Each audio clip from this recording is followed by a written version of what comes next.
Hirap ng sitwasyon natin eh.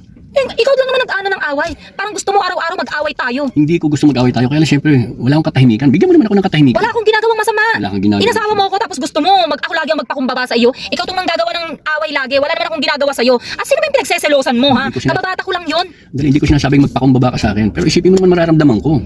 Ang mga Hindi ko pa ba iniisip yung nararamdaman mo? Mga kababata ko yung mga yun. kababata mo, ano malay ko mga mag-on kayo dati nung kabataan nyo. Mag-on? Naririnig mo ba ang sarili mo? Eh kung gusto mong ganito, di ba't hindi na lang tayo maghiwalay? Okay, Kasi lagi mo... kita mo, ang lakas ng loob mo makipaghiwalay, hindi ba? Hindi ka magsasalita ng ganyan, Yun nga yung masama eh. hindi ka maghahamon ng Lagi mo ganyan kung wala kang ano eh. pinag-iisipan. Hindi ka maghahamon. Wala nga akong ginagawang masama sa'yo. Una, kung handa ka na eh, handa ka na makipaghiwalay sa akin, ibig sabihin, ready ka na, mahanap ka na lang ng butas.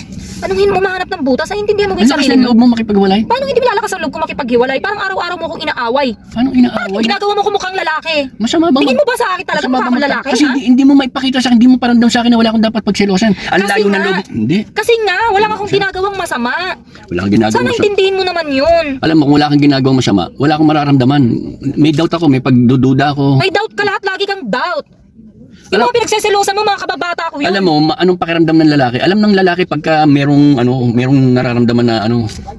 Wala akong ginagawang masama sa'yo. Kung ganyan ka ng ganyan, mas maganda siguro maghiwalay tayo. Oo. Kasi alam mo kung bakit? Alam mo. Kahit ipagpilitan ko sa'yo na wala akong ginagawang masama, pag-iisipan mo ko ng pag-iisipan. Hindi ko kasalanan yun. Isip mo lagi ang masama, hindi ako. Dati naman hindi ka ganyan. Taas Yun ng naman boses masama mo. eh.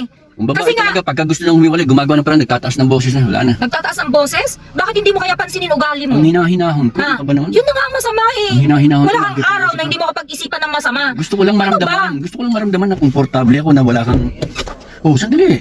Alam mo, wala akong kwentang pag-uusapan Huwag kang bababa dyan, natin. sandali. Araw-araw Nakakahiya sa- tayong nag-aaway ng Sarado. ganito. Araw-araw hindi tayo magkaintindihan dahil Sarado. lang sa hinala mo. Sarado mo yung Yung mga pinto. pinaghihinalaan mo, mga kababata ko yun. Mapababae, mapalalaki, kasama ko sila. Wala silang ginagawang masama. Grabe. Ha? Grabe ka. Hindi mo kasi Kung naintindihan. hindi mo maintindihan ikaw, hindi mo alam kasalanan na pansin ko nagkasawa ka talaga. ng bata. Talaga Pero pansin walang... ko. Tapusin natin. Ramdam ko may iba ka na, kaya ganyan ka. Ramdam mo, may iba ka na? May iba ako? Kung gusto mong umalis ka. Nasa sayo. Ang Basta hirap ako, kasi ramdam sa'yo, ko. lagi kang ganyan magsalita sa akin.